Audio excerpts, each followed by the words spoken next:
அவரும் ஒரு இப்போது இருக்கக்கூடிய அளவிலே ஒரு உயர்நிலையில் இருக்கக்கூடியவராக பார்க்கப்படுகிறது. அண்மை காலங்களில் அயத்துல்லா அல் கமேனி இல்லாத சூழ்நிலையில் நாடாளுமன்ற சபாநாயகர் அவர்களுடைய கருத்துக்களும் அவருடைய செய்திகளும் தான் பெரிய அளவிலே முதன்மையானதாக ஈரான் முதன்மைப்படுத்திக் கொண்டிருக்கின்றது.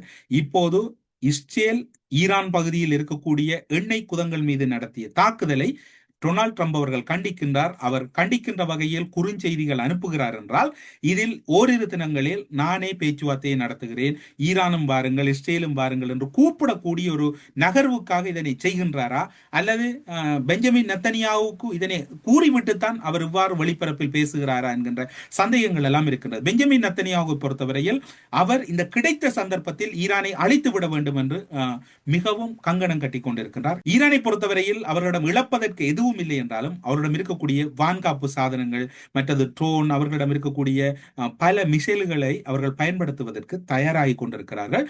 அவர்கள் ஒவ்வொரு நாள் இரவிலும் இஸ்ரேலினுடைய தலைநகரத்தை அண்டிய மற்றும் பகல பகுதிகள் மீது தொடர் தாக்குதலை நடத்துகிறார்கள். மத்திய கிழக்கு மீது தாக்குதல் நடத்துகிறார்கள்.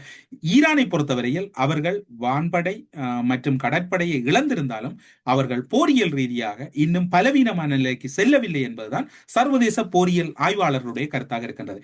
ஈரானை தரைமார்க்கமாக வெல்ல முடியும் என்று அமெரிக்காவும் இஸ்ரேலும் முடிவெடுத்து அந்த களமுனைக்கு செல்லுமாக இருந்தால் அது அந்த இரண்டு நாடுகளினுடைய மரண சாசனத்துக்கு எழுதியதற்கு ஒப்பானது என்றும் விமர்சனங்கள் முன்வைக்கப்படுகின்றன. இந்த களமுனை என்பது திறந்து விட்டார்கள், மூடுவது என்பது மிகவும் அசாத்தியமாக இருக்கின்றது.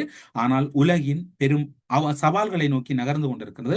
மத்திய கிழக்கு நாடுகள் இனிவரப்போகின்ற நாட்களில் மிக பெரும் விலைகளை கொடுக்க போகின்றன, லாபத்துக்களை எதிர்நோக்க போகின்றன என்றுதான் எல்லோரும் கூறுகிறார்கள். பொறுத்திருந்து பார்ப்போம் என்ன இடம் வரப்போகிறது என்று.